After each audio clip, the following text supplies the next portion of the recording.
All right, let's get right into it today.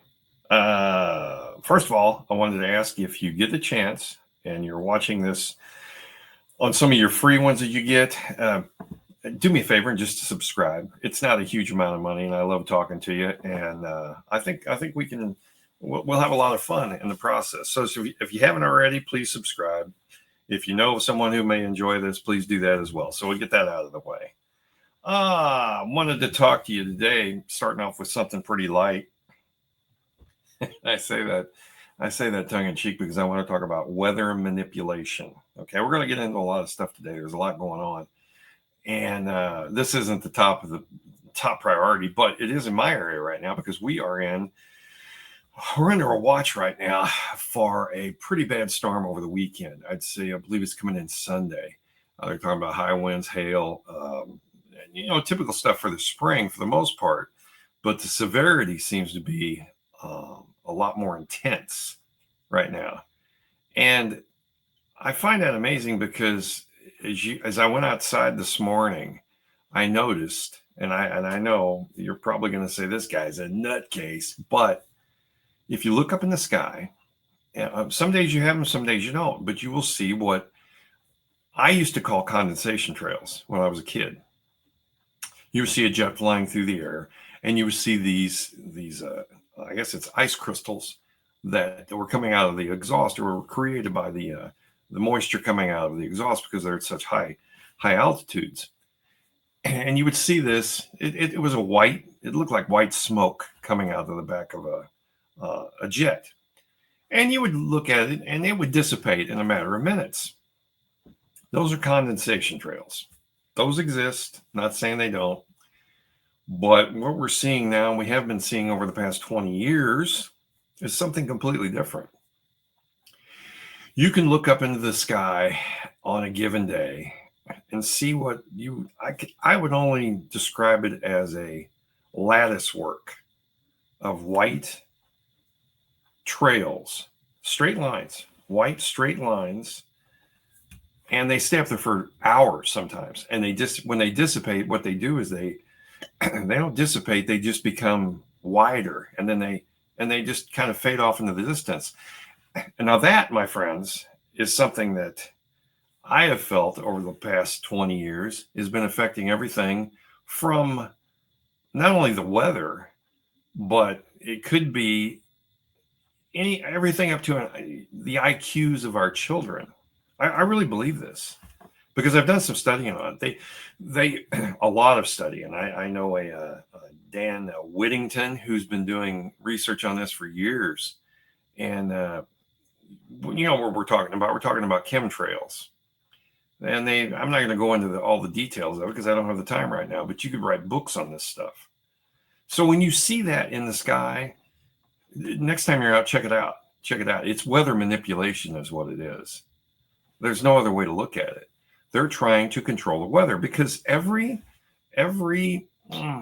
government on planet Earth would love to have this ability. They would. Wouldn't it be great to be able to control the weather? Wouldn't it be great if your enemy is in a particular position, that you would be able to either, I don't know, cause a drought, or maybe inundate him with rain, or maybe steer a hurricane somewhere other than where it was supposed to go. And I've seen examples of this in just the past couple of years. I mean, when was the last time you heard of a hurricane hitting North Carolina? And that's what happened last year. Devastated that area. We find out later that there's a huge lithium deposit underneath the hills in North Carolina, and they're basically trying to chase people out. So to say that this doesn't exist is you're being naive. Just look up in the sky. You can literally see it with your eyes. What's going on? One day you won't have any at all. One day I was out the other day. The sky was completely blue, just beautiful. Not a cloud in the sky. Today I walk out and there's this lattice work of straight lines going several directions, and they're just hanging there in the air. And you could smell it. You really could. I've noticed that before. So we're going to have some bad weather this weekend. Did they cause the bad weather? Are they spraying the air to exacerbate the effects and the strength and the intensity of the storms? I don't know. I don't know. You talk about HARP, which is a high intensity. I can't remember what exactly it is, but there's a huge antenna array up in Alaska they think has something to do with this. Now, these are all conspiracy theories, but when I say conspiracy theory, it's dismissed as a conspiracy theory. But if you do the research and you start looking into it, you find out that the United States government has the patents on the tools that are used to do exactly this thing, which is spray the atmosphere with chemicals. And I've seen pictures with inside of airliners, ones that don't have passengers on them. But the thing is, I think what they're doing is they're putting it into the fuel, so that every plane, every jet that passes over us is basically spraying in a particular place for them. That's I can't come up with any other explanation for this. Now, why would they want to do that? Well, we're flyover country. We are absolutely useless to the to big government, to the cabal, to the shadow government. We're useless to them. They don't care about us. They if it's not coast related in a big city, they don't care. So, could they be doing this? Could this be the way that they spread COVID-19? I don't know. I don't know. It's definitely a theory. Why do you? And I've run into a lot of people who think I'm a nut about this, and they may be right. I may be crazy. Thing is, what if I'm right? What if the federal government is doing this? And I don't mean Donald Trump. I don't mean his administration. I'm talking about black ops, people behind the scenes who have been deep within the government for years and years and years. Is it possible that could be happening? I think it is. I think the CIA is involved. And again, I'm not trying to sound like a nutcase here, but when I can see something with my own eyes and say, that doesn't look normal. And then, conjunction with that, you have horrible weather a couple of days later, which we're being warned right now. Sunday's going to be bad in the Midwest. It's going to be all kinds of storms, hail, high winds, possibly tornadoes. Is this being done on purpose? I don't know. But it seems awfully coincidental. And again, next time you're out on a given day, and don't make it one day, make it a week's worth. Go out and look at the sky. Tell me what you see. It's amazing. I had no idea. And then when I start pointing it out to people, they go, that's true. It does do that. Exactly. It does do that. Are they trying to manipulate the weather? Of course they are. Of course they are. As I said earlier, there's not a government on planet Earth that would not like to have the ability to control the weather. It's just the way it works. Imagine if you could control earthquakes. Imagine if you could control, not only the weather, but erosion or tidal waves. I mean, all of this stuff. Believe me, if you don't think research isn't being done on this, you're crazy. Of course it is. Of course it is. You ever heard of DARPA? Yeah, that's what they do. That's actually a government. What DARPA stands for? I can't remember what it stands for. It's Defense Research. Let me look it up right quick. I apologize. I should have had this already up, but I was DARPA. Whoops. RPA.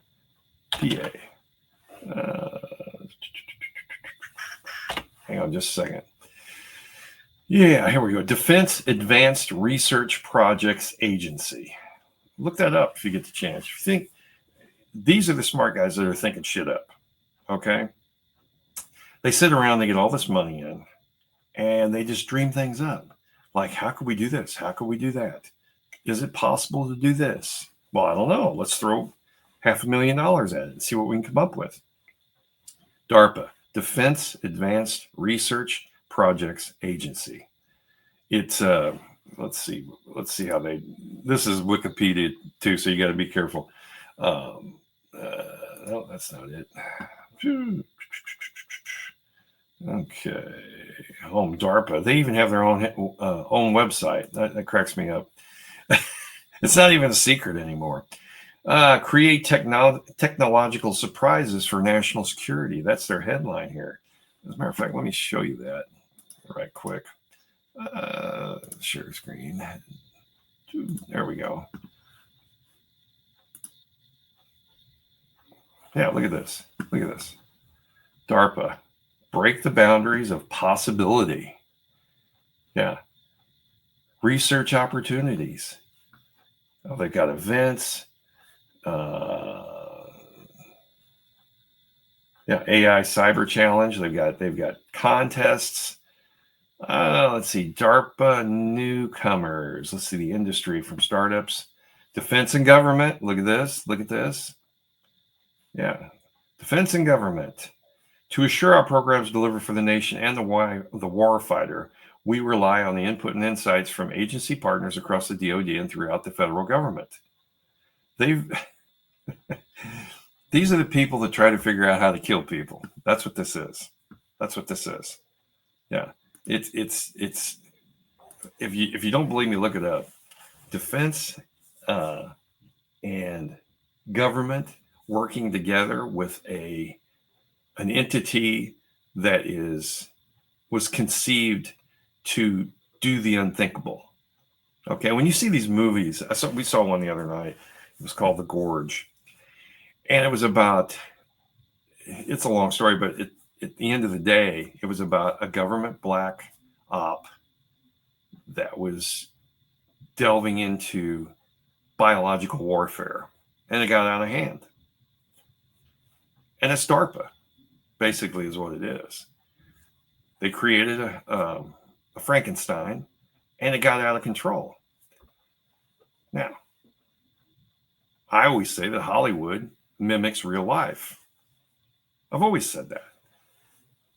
From everything from, I don't know, warfare to espionage to secret agents, all of that. You think these people just dream this stuff up? The writers? No. The guy that wrote 007, he was a member of MI6, I believe. Yeah. So he'd seen a lot of this stuff. Now, is it embellished? Is it made fanciful? Sure, it is. But at the end of the day, it is based in reality at some level. They don't just dream this stuff up. When someone writes a book or a movie, it's kind of based in truth. It's really hard to come up with this stuff. You'd have to have a tremendous imagination. Let's put it that way. It's like conspiracy theories. I've run out of conspiracy theories because most of the conspiracy theories that I was following have turned out to be true. So you've got to come up with new ones. But for instance, if you've ever seen the movie Bourne Identity with Matt Damon, that's kind of it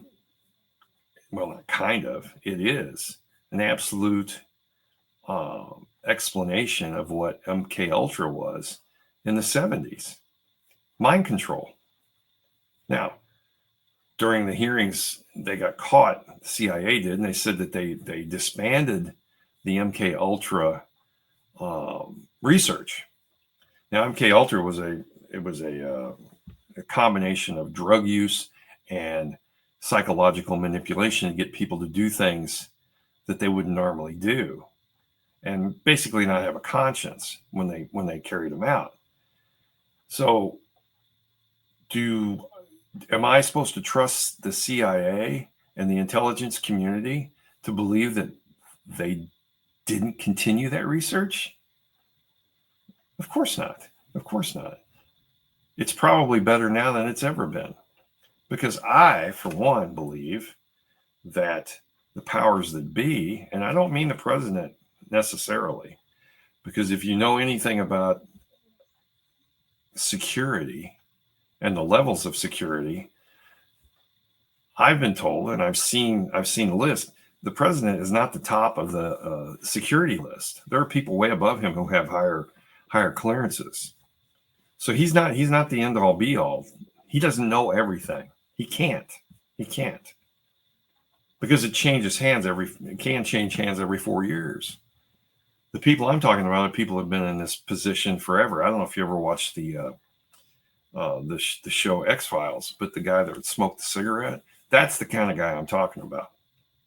The man behind the scenes, the guy in the shadows. That's who we're talking about here. They're the ones doing this kind of stuff. And yes, if you don't think that kind of research is going on, you're crazy. Most people wouldn't. I mean, most people don't want to think about that, and I don't blame them. It's scary. It's scary to think about this. You're talking about stuff that's out of the ordinary, extraordinary. For instance, when they roll out a new, I'll just give you an example. When they roll out a new airplane or jet or a missile or any kind of gun, anything used in warfare, especially, when they roll that out and they say, hey, here is our newest version of this, I want you to understand something. That newest version that they're talking about is probably 20 years old. The technology they're showing you right then is antiquated. And they're doing it to act like that they're letting everyone know what they're doing. Like they're open and they're transparent. It couldn't be further from the truth. The things that organizations like DARPA are involved in right now are so dastardly, so non-human that you can't imagine. So if you think that they have not been working on manipulating the weather, then you haven't been paying attention. Believe me, they do it. They do it, and they will continue to do it. So moving along to the next item I wanted to talk about, and that's Signalgate. Okay. Now this is the app that apparently a reporter from the Atlantic, I believe his name was Jeffrey Goldberg, was included on a instant text messaging group conversation. He was included in this, and you're probably aware of this. Somehow or other, his name got in on a list that was provided with the attack plans in Yemen. Now, I don't know about you, but I've been included on things like that before. I've gotten, and I think everybody has. At some point or another, there's a group of 10 or 12 people that you know, and somehow or other your name got on this list. It may be about something you're not even the slightest bit interested in, but you got put on that list. And you start receiving these texts. Normally what I do is just delete them, or I let the person know who's at the top of the list, say, hey, by the way, I don't want to be on this list. And they take you off. That's what this guy should have done. This Jeffrey Goldberg, first of all, he's a left-leaning lunatic, and he works for the most left-leaning newspaper, or I guess you'd call it a newspaper, the Atlantic. It doesn't get more lefty than that. They hate Donald Trump. Jeffrey Goldberg hates Donald Trump. My biggest question is, how did he get on this list? Who put him on this list? He should have never been allowed to do this. And secondly, he should have notified everyone that he was on this list and that he didn't need to be there and he shouldn't be there. That would have been the proper thing to do. And they're making this big deal out of it. Granted, it is embarrassing. I will say, for the Trump administration and the Defense Department and everybody, they dropped the ball on this one. There's no doubt about it. I'll be the first one to admit it. This is a stupid, unforced error. And what do you do about it? You own up to it. You own up to it. That's what they did. They said this shouldn't have happened. It shouldn't have happened. It was laziness. It was incompetence, whatever you want to call it.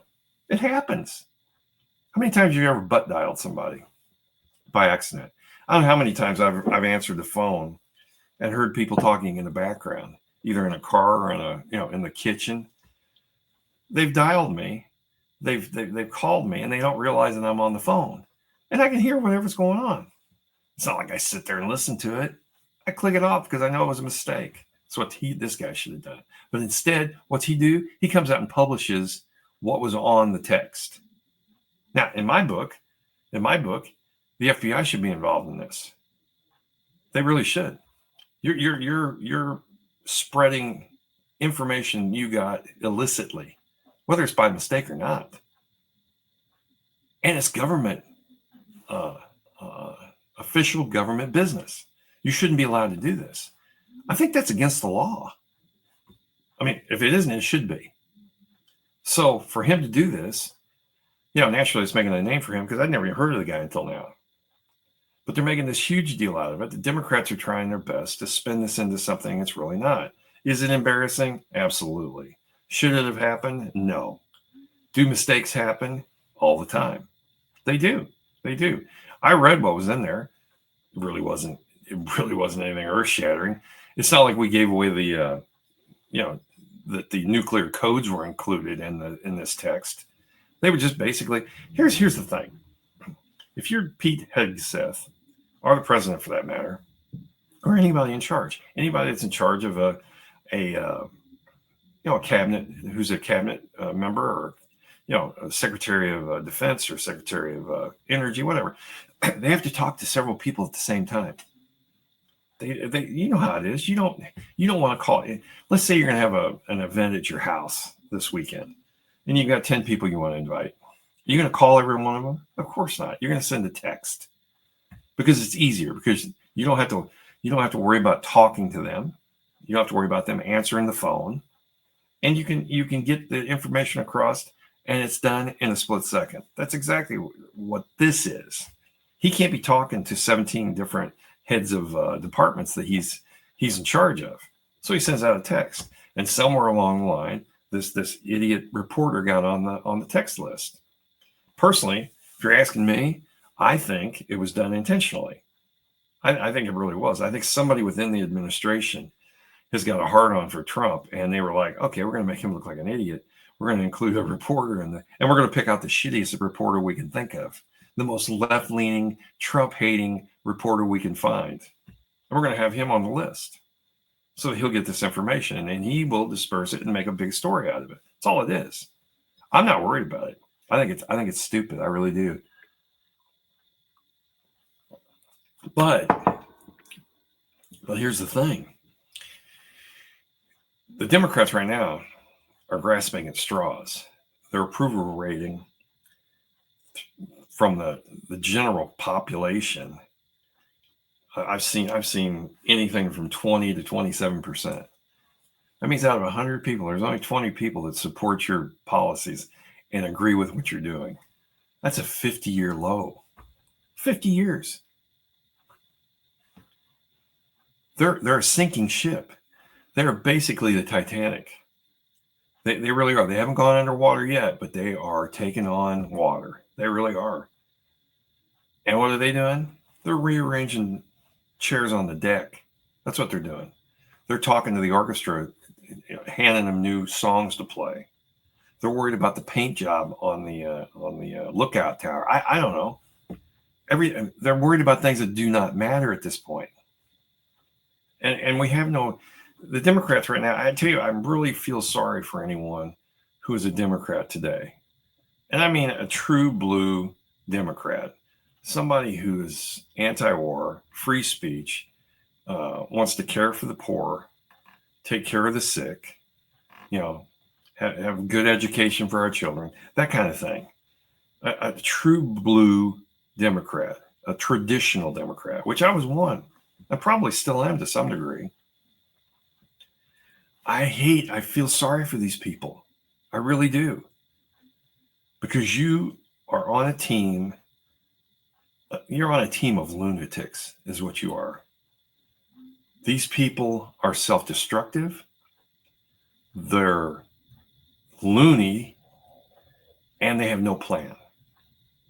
They think if I say it louder, that somehow or other that makes me correct and makes me right. It's almost like they're doing it on purpose. It's like they enjoy losing. There are people, they say, that are gamblers. They're never happy if they win. It doesn't give them the same dopamine thrill that it does losing. I mean, I never have understood that. Gambling has always been a mystery to me. It really is. I've been to casino maybe one time. I just don't understand it. I don't understand the attraction to losing money, because the house always wins. The house always does. That's why it's the house. Okay? Same thing here. You're the Democrats are like addicted gamblers. They really are. I mean, I guess it's kind of a weird analogy, but I mean, think about it. Think about it. You've got people, for instance, Jasmine Crockett's one of them. AOC. You got Bernie Sanders. You got Upchuck Todd, Upchuck Chuck Schumer. You've got Nancy Pelosi, Hakeem Jeffries, who apparently is supposed to be the leader right now. These people are all losers. They really are, and they enjoy losing. They really do. It's like an aphrodisiac to them. It's like, okay, look, we've got two choices here. Actually, three choices. Three choices. Two are good, one's bad. Which one do we want to pick? Well, we want to pick the one that's bad.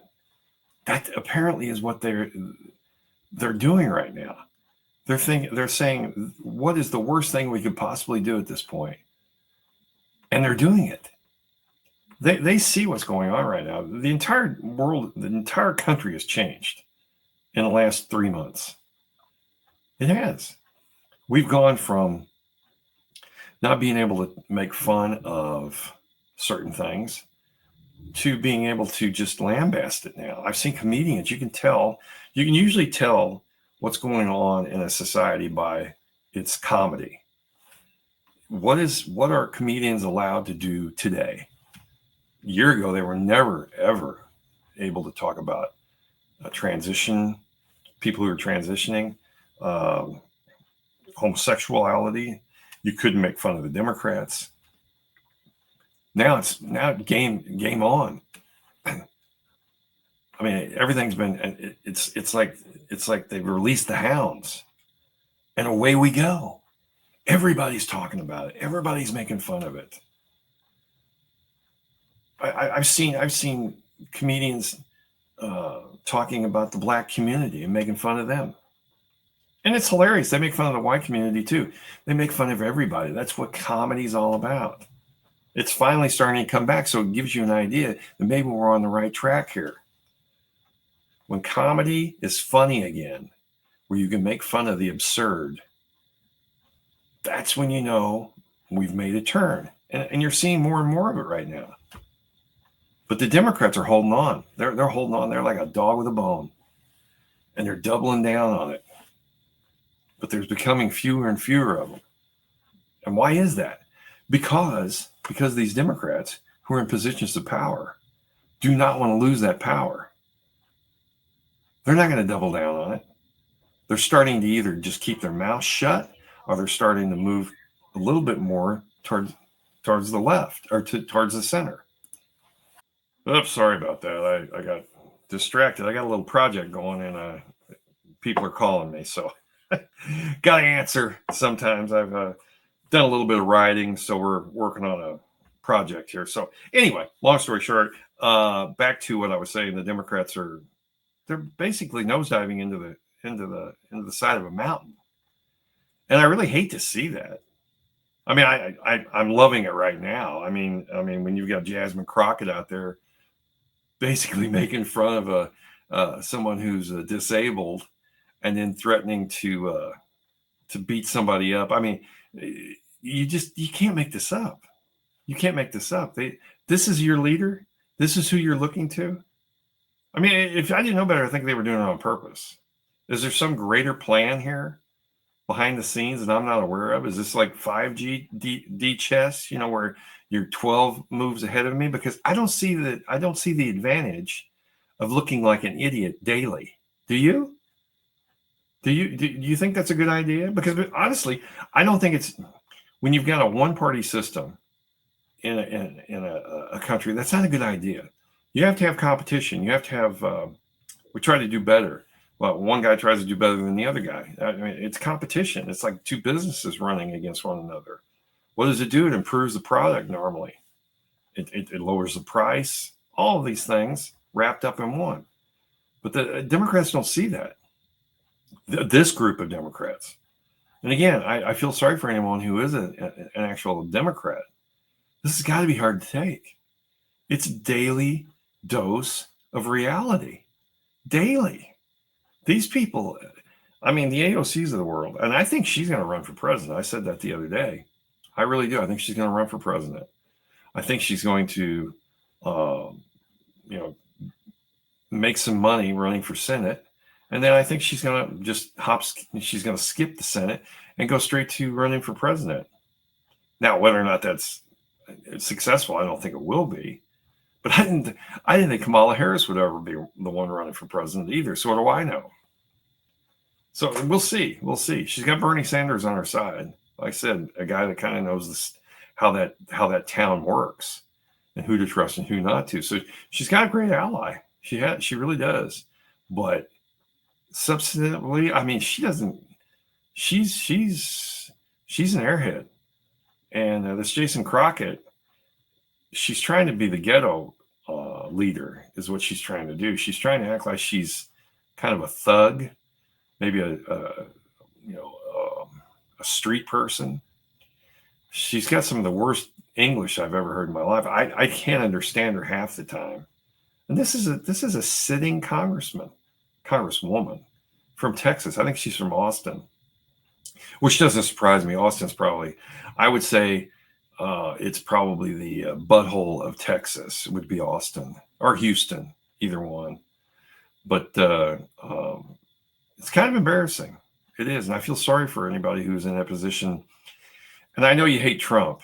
I know Democrats cannot allow themselves to see anything positive in what's coming out. But as you know, and what they've reported, Elon Musk under the Doge, Department of Doge, they're finding all kinds of waste. They're finding corruption at levels that, I mean, I could have imagined it was that bad, but I've never had anybody, confirm that. And yet he's being, hoisted up on the flagpole as some kind of Nazi. And it amazes me, these people just go along with this. They're going to have a million man march over the weekend. I think it's supposed to be Saturday. And I don't know what you're going to prove by that. 1 million people? So what? I can't imagine getting any of these people to do anything. They always talk about a civil war in the United States. Folks, that's never going to happen. There's never going to be a civil war in the United States. Not again. Because for one reason, that'll never happen is because the left is too soft. They're lazy. They're incompetent. And I'm not talking about every Democrat. I'm talking about the ones who do the TikToks and the Twitter feeds that rant on about things with their purple hair and their nose rings. And you're telling me that these people I'm supposed to be scared of? Most of the men, and I use that term loosely, beta males, they look like they're soy boys. I'm supposed to be scared of that. I mean, it's embarrassing. You're insulting my intelligence. That's never going to happen. So they can say what they want, and they can cry and moan, but you're basically it's kind of like the Pied Piper. The leader plays a song, and you jump to attention, and you walk blindly into the fire. These people will do anything they're told. That's why it's so dangerous when people like Maxine Waters and Jasmine Crockett talk about violence. And then what they'll do is they'll say, "Oh, I didn't mean kill people. I meant kill them with your political beliefs and your protests." And no. When you say something like that, that means violence. That's exactly what it means. These people should be put in prison for this. This is inciting a riot, is what you're doing. And these people will do it. These people, they're very weak-minded.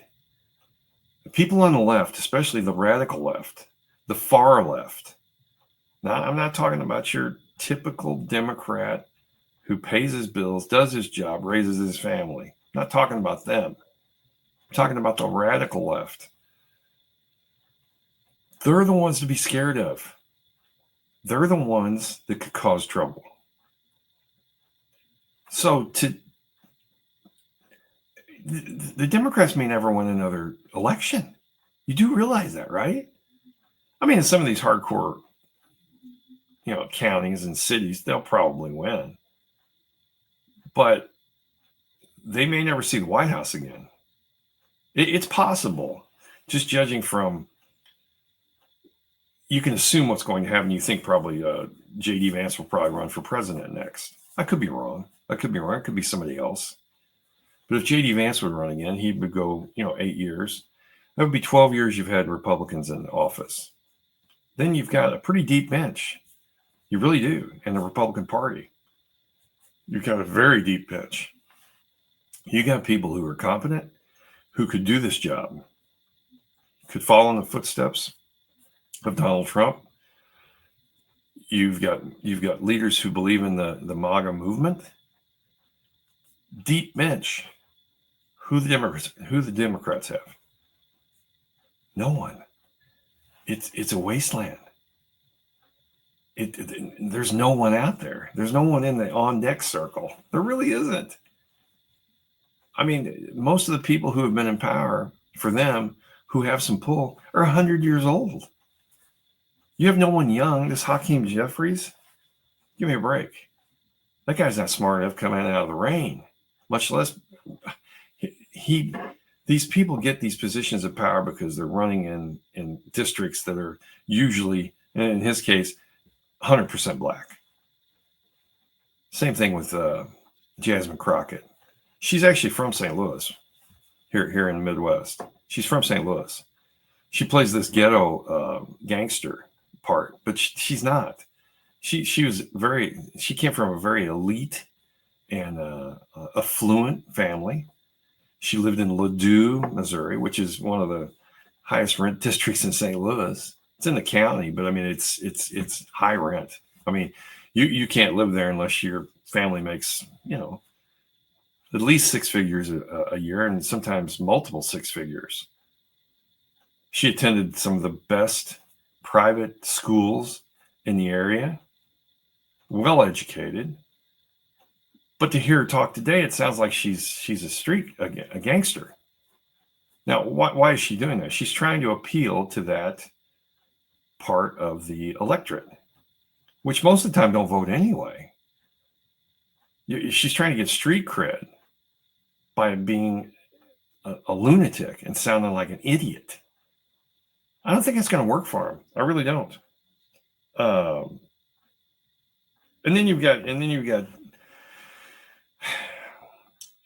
got more takedown of the progressive movement. I don't know if you saw the questioning and the Senate hearing. I think it was a congressional hearing. It was a committee hearing. It was who was it? It was the CEO of PBS. I don't know if you saw this. Her name's Catherine Mayer, I believe is her last name. Blonde. I'd show you a clip of it, but I don't want to do that right now. It was, if you get a chance, look this up, because Brandon Gill, he's a Republican from Texas. He was asking her questions, and very, very, very nice questions. He wasn't being mean at all. He was asking her about some positions that she had, some tweets she'd made, talking about reparations and white supremacy and so forth. And she claimed she didn't do any of it, when he had copies of the tweets in his hand.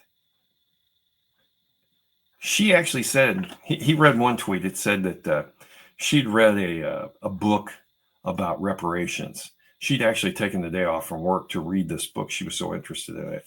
And he asked her if she'd ever read it. She said, no, I don't know what you're talking about. And he said, well, you must, because you put a tweet out in 2020 that says that you took the day off to read it. And she had no answer for that. She didn't recall it. Isn't that amazing? Isn't that amazing how when you go before a congressional hearing that your memory suddenly just disappears? You can't remember anything you said, even though it's actually in your handwriting or on your Twitter feed. She made an ass out of herself. He destroyed her. He destroyed her. Look, say what you want about PBS and NPR. They should not exist, and they should not be funded by the federal government. They shouldn't. They've got 86 editors on PBS. They've got 86 editors. She admitted that. They asked him, I don't know who it was, asked her, said, how many editors do you have? She said 86. They said, how many of them are conservative? Well, she didn't know. And the person asking the question said, well, I do. 86 of them are liberal. You have no conservatives on your editorial board. None. Now, why is that? How is that fair to me and you? I'm assuming you're a conservative, or at least lean that way. Maybe you're in the middle. Maybe you're an independent.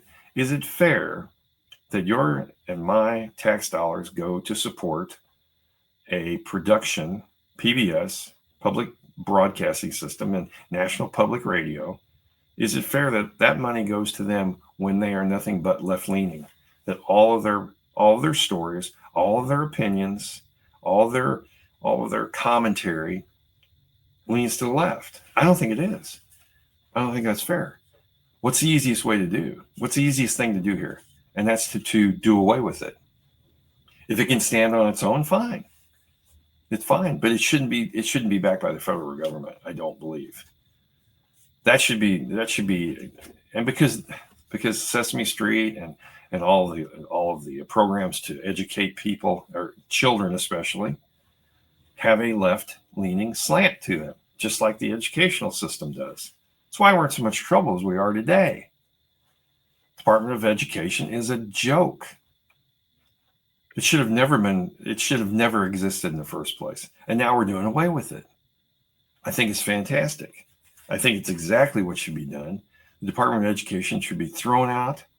And now people will say, well, you're throwing the baby out with the bathwater. No, that's not accurate. The Department of Education it does nothing for education. It's nothing but a place for corruption to lie, for people to make money, for there to be non-bid contracts, stuff like that. It made millions. It made tons of people rich. $3 trillion has been spent since 1979, when the inception of the Department of Education, to today. Been over $3 trillion. And what do we get for our money?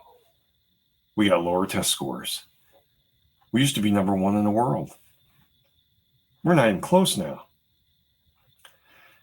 Our test scores are so bad here lately that it's embarrassing. And we've gotten nothing for that $3 trillion. You've been better off never having a Department of Education and having the $3 trillion back. It was a slush fund. That's all it was. So when someone like this Catherine Moore gets up and by the way, she gives dumb blondes a bad name. She really does. If you get a chance, and I wish I had the clip here, I didn't have time to put it together, but if you get a chance, check it out. It's embarrassing. This woman, I don't know how she got the job. It was because she's a woman, because she's a white woman, but she does have a tendency, and from what I've seen and heard on her tweets, she's apologizing for that, for being white. So she's one of those. You know who I'm talking about. So anyway, and then I don't know if you saw, if you got a chance to see Caitlin Collins, the CNN reporter, the one that interviewed Donald Trump and was so hateful. And I think Levitt has taken her down a time or two from the press secretary's pool. From up there, she's taken Caitlin down a time or two because she's got an attitude. Trump was right. She's a nasty woman. She really is. But anyway, she was interviewing Dave Collins, who is he's the Secretary for Veterans Affairs from the VA, and she started off talking about the Signal scandal, and this Collins didn't want to talk about it. He was there to talk about Veterans Affairs, and he wasn't. He took her to task on that. She did not. She kept insisting that he answer these questions. He said, "Look, Caitlin, I don't know anything about this Signal thing. That's above my pay grade. I don't have I have no interaction with this. I don't know what you're talking about. Let's talk about Veterans Affairs. Let's talk about veterans being homeless, veterans that can't get health care, veterans who are on, need mental health care. No, she didn't want to talk about that. She wanted to talk about this Signal thing. She wanted to get a gotcha moment that she could replay on CNN, showing that someone in the cabinet was not exactly on board with this, and was not defending the administration over the Signal scandal. That's what she was looking for, and he wasn't going to give it to her. Yeah, he pushed back big time, and basically asked her, why is it okay? He said, "You want me to answer a question? You answer a question for me first. Why is it that CNN is paying a veteran who they disgraced and called names $5 million after a lawsuit that he won against them? They defamed him. They slandered him. He took them to court and he won. CNN's having to pay him $5 million. Now, why is that? Well, she wouldn't answer that. You know what she said? She said, I'm the one answering. I'm the one asking the questions. Real smart ass bitch. Yeah. I don't care for her. Why she still has a job, I don't know. CNN could cut her, and I don't think it would hurt anybody's feelings. I think both sides would be happy. So anyway, that's about all that's going on. Well, that's not all that's going on. That's all I got time to talk about. We were into this 46 minutes. Yeah, that's all I've got time to talk about today. But there's a lot more going on. I saw something today that said that now I don't know if this is true or not, but Trump has evidence that he did in fact win the 2020 election. He's going to release that information here in the next few days. I don't know if that's true or not. I hope it is. It'd be interesting to see how that all plays out. Talk about the left going crazy over that one. So anyway, that's all I got today, folks. Thank you for listening. I appreciate it. I will try to do these at least 2 or 3 times a week. And I appreciate everyone who subscribed. I really do. Makes me feel good. It's not like it's making me a millionaire, but it's just nice to know somebody cares enough to to subscribe and basically buy me a beer every month. So I appreciate that. So that's all I got today, folks. We'll see you next time. Peace out.